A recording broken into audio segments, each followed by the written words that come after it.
Hello and welcome to another low cost budget video. This time we're going to be looking at the Ableton Move, which I've got yesterday in the post. It's something I've been kind of looking at buying for some time.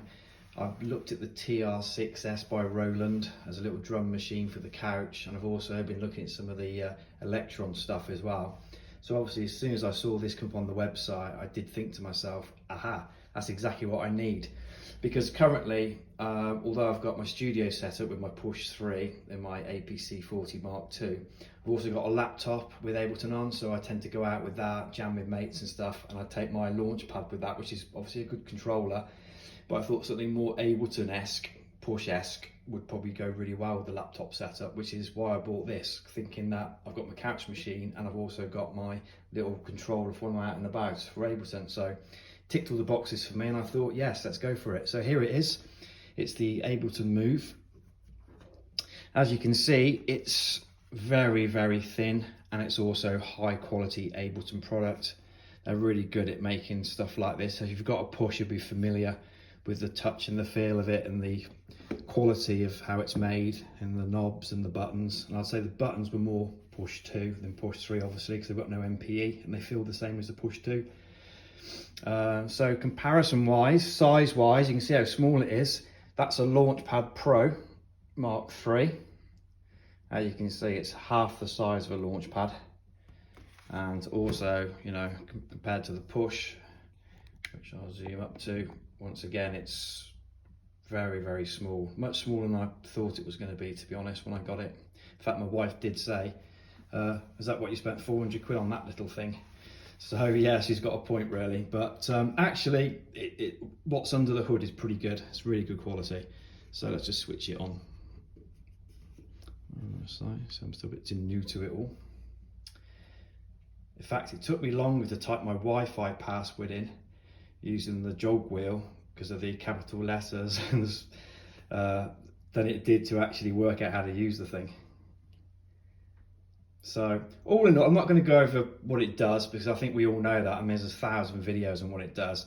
I think what I'm going to talk about is why I bought it and what I think of it and am I going to keep it. So yeah, there's 4-track, a little bit disappointing. I think that's the biggest gripe for most people online. I mean, must admit, Ableton took some real hits on the comments.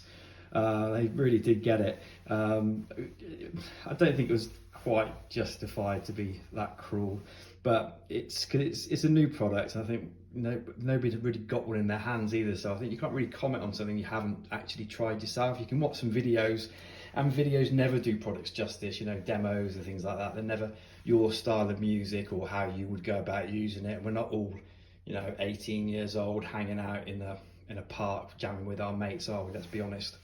Especially for this kind of money. So yeah, as a machine itself and what it does, brilliant. I love Ableton Note. I think the software's fantastic. Whoever writes the software or thought it through has got it bang on with this. It really is easy to use. It's beautiful to use, actually, to be honest. Now, the thing is, what I would say about it is the 4 tracks is a problem. Yeah, you can make tracks, you can use 4 tracks and you've got resampling. But if you want to push these ideas over to Ableton Live, you've only got 4 tracks, that's it. You know, so if you're bouncing stuff down, you haven't got all the MIDI data or the synth, you know, preset or anything like that. It's all gone, it's just bounced to audio. So that's a little bit disappointing, because I think with 8 tracks, you can kind of really get a song idea down and then you can take it into Ableton, you know. So 4 tracks is limiting. I could say on par, I'd say it was like a TR6S or some of the Roland era kind of vibe to it, you know, it does that sort of thing, but definitely without all the menu diving. And the OLED screen is sweet. I mean, it really does work well with what it's trying to do.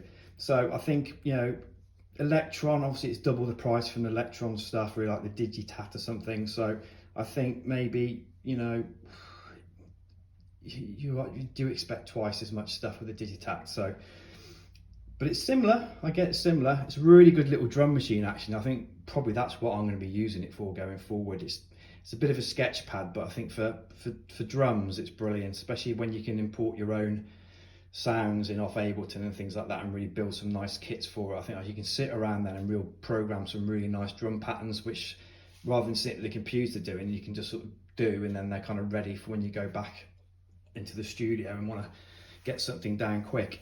So I'm not going to go over the pros and cons of it too much. I'm not going to go over what it does. What I will say though is one problem with it, and for me it's kind of almost a deal breaker. It's almost the reason why I sent it back.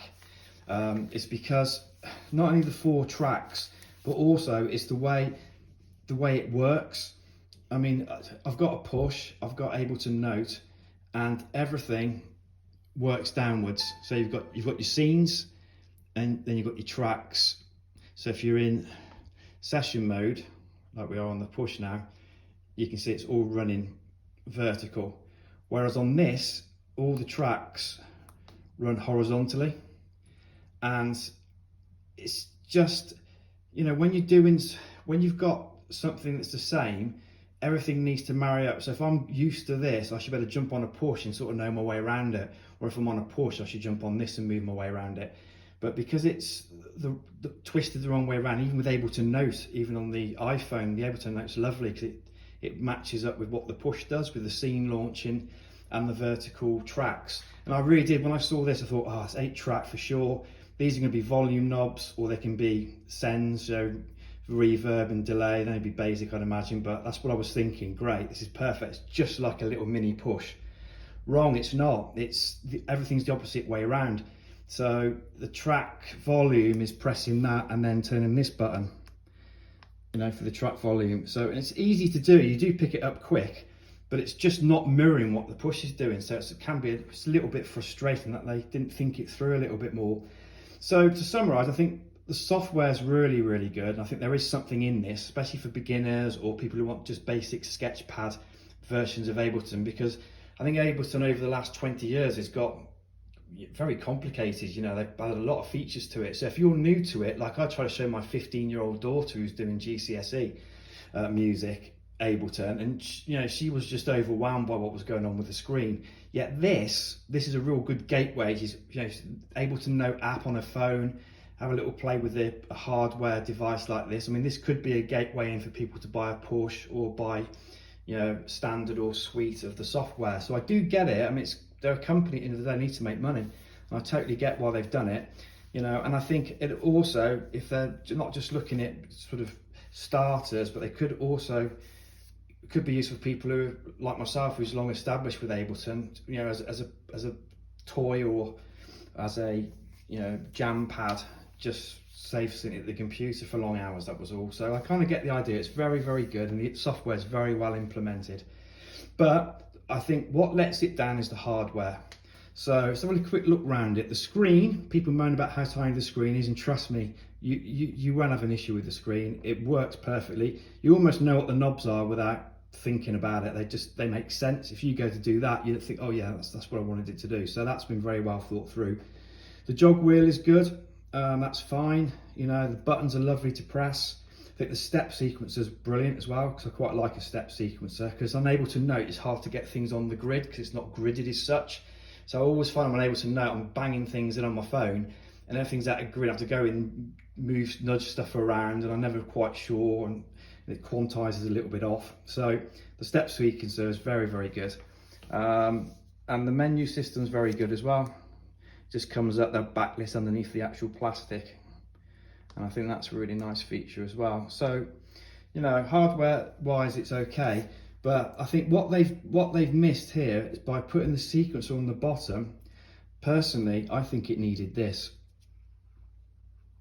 which is another 2 rows of pads, but half the thickness of these ones, a bit like the Akai Force. If you know the Akai Force, they've got like record arm pads at the bottom, and you can stop clips and things like that. Now, so for me, as good as this is, it's overpriced. I paid $399 for it. I would have felt better with $299. $299 is a keeper, you know, and you're not in deep, and it's a little bit more pricey than some of the Roland Era stuff. It's cheaper than the Digitat. It's better than Push 3 controller, you know, so it's kind of quite affordable for a lot of people. Say $299. I think that would have been a really good price for it. How they would have saved on features or made it cheap, I don't know what their profits are in production, but I think $299 would have been a good price. So apart from the price, I think definitely these smaller pads, and how that would have worked is, I would have thought these would have been scene launches. And that's what I did see when I saw the pictures. I thought, ah, there's the scenes, there's the tracks. Wrong. There's the tracks. And then to launch the scenes, you just use 4 fingers to launch all of them at the same time, I guess, if you want to. So what I would suggest with the hardware, and I think they did get it wrong, the hardware, in my opinion, and obviously, you know, different people have different ideas about how they want to work. But for me, if you'd had another row of half pads underneath this lot here, these could have been 8 tracks, which it should be. Exactly the same workflow. These would have been your scene launches. This still could be a step sequencer then, because you don't need full-size pads for a step sequencer. But then when you're in session mode, like we are now, these could be, you know, just stops for each track, stop the clips. So that would have been fine. And I think that could have really worked. So I think, looking at it, the only problem I see with it is the hardware design. I think the software's perfect. I think the price is a little bit too much, but I think the step sequencer is needed. But I think having these round buttons which don't line up with anything, it throws the whole thing out of sync. It doesn't matter if it's another centimetre taller. I mean, it's not even a sheet of A4 paper size. So, you know, and it could be A4 paper size, because that's backpackable, that's students, that's files in your rucksack sort of size, so in laptop size. So I don't think it didn't need to be super tiny, really. It just needed to be more practical. And I think having those extra row of keys would have been practical, and then you could have the 8 tracks and it would have worked perfectly. So going back to this idea where we have these buttons at the bottom, I really do think it could be a software fix without changing the hardware, because although I said they don't line up with anything, they actually do. So the step sequencer has 2 buttons under each track. If it was this way around, they have 2 buttons under each track. And there's nothing stopping Ableton with a firmware update to change these to scenes, and then these to record arm for the track selection, and that to stop all clips. I mean, that would solve it. So you could be, that would be choosing your track. Those, they could be in red. And then when you want to stop clips, they could be in a different color, orange. And you could just stop all your clips as they're running down that way. And these could be scene launches. You could use your plus and minus arrows to move up and down your scenes. So I don't know how easy that would, I don't know what processor's in this thing, because I reckon if this processor can do 8 tracks, which to be fair, it should have been able to do, because that would have been brilliant. But they could still do it, they could still save it with this step sequencer, and you can still use a step sequencer. So when you're in this mode, in note mode, it's fine, you know, and your step sequencer would all work exactly the same. But when you go to session, the step sequencer then, rather than just being redundant, becomes a stop all clips, and it becomes a record arm. So that's a way around it. So with what they've got hardware wise, it's all very possible. So, but I imagine to change it now, they'd be like, that's really kind of awkward. But for me, that's what I would have done. 8 tracks, and made better use of this step sequencer, because they do line up with the tracks running vertical, which I think for me is really important with the Ableton workflow, is to have things running vertically with scene launching, because that is Ableton, let's be honest. So that's Move for me. I mean, I've only had it 24 hours, so, but it doesn't take long to find out how it works and work your way around it. And I've exported a few projects out to Ableton, which worked flawlessly as you'd expect from Ableton. There was no bugs in it that I could see, you know, everything worked as it should do.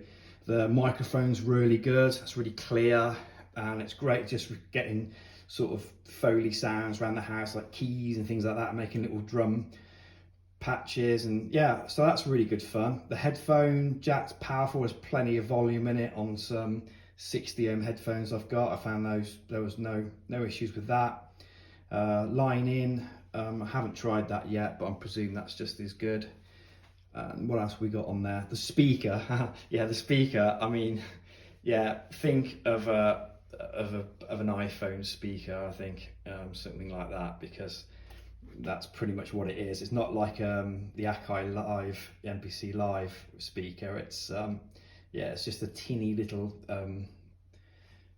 phone speaker pretty much, and you know, but it's fine. There's nothing to really moan about, because you can kind of hear what's going on. If you get a bit of headphone fatigue from it, we want to show you make what it sounds like, then I presume you could just about get the idea across, as long as it's a quiet room. But you're definitely not going to be hosting a party with it, that's for sure. So yeah, there's nothing really to talk about. That's just my little gripe on it. So pros, the software's brilliant. It's just like Ableton Note on your phone. Cons, it's too pricey, and the step sequencer gets in the way of another row of, I think, scene launches, and then also it gets in the way of using 8 tracks on it comfortably, which is another point actually, because I did plug it in as a controller thinking, well, okay, it might suck a little bit with the 4 tracks, but how's it going to cope with my laptop? And I'm running a copy of Live on it, sweet. So I thought, yeah, let's just razz it on there, because it's kind of like a little mini push, I guess. But when I plugged it in, it was great for the first 4 tracks, and then things got really, really complicated. But the thing is, actually, this is what the interesting point is. Not in controller mode now, and I haven't got it set up. So, but in controller mode, it does go to conventional mapping, so it looks like a push. So all of a sudden, these do become tracks. So you get 7 tracks pretty much to start with, and then you get a row at the side here, which are all lit up green, which is a scene launching. So it does work in that respect as a controller, okay. But then it got a bit complicated with the tracks. So if you were on like track 9, I couldn't work out how to get these to track 9 easily. Obviously these 4 were easy, so I couldn't arm another track. Those 4 were easy to arm. Then after that, it just got a little bit fiddly, and I tried the up and down arrows, and I kind of got into a bit of a mess with it. I will try a bit harder at doing that, but yeah, I just got into a bit of it. I found with 4 tracks, obviously it was quite comfortable with the 4 tracks, but because once again we're arming at the side rather than scene launching, and then the scene launch took up another row of there. So once again, with my idea, if those had been down the bottom, we could have armed, you know, any 8 tracks in Live, and then once again these would have been scene buttons, and it would have gave you that extra channel on the end. So yeah, so that's my take on the Ableton Move. So thanks for watching, and if you buy one, I hope you enjoy it, because it is good fun, and I did get some pretty good tracks going on it quite quickly, so it is great for ideas, but it's just a little bit of money to keep it. I'm not sure. So jury's out. I've got 30 days with the return policy. It's only been 24 hours. I've still got plenty of time to play with it, and then maybe I'll drop back in and see how I get on in a couple of weeks, and see if we've got any improvements with it, or I've found some better ways of working. So thanks for watching. Take it easy. See you later.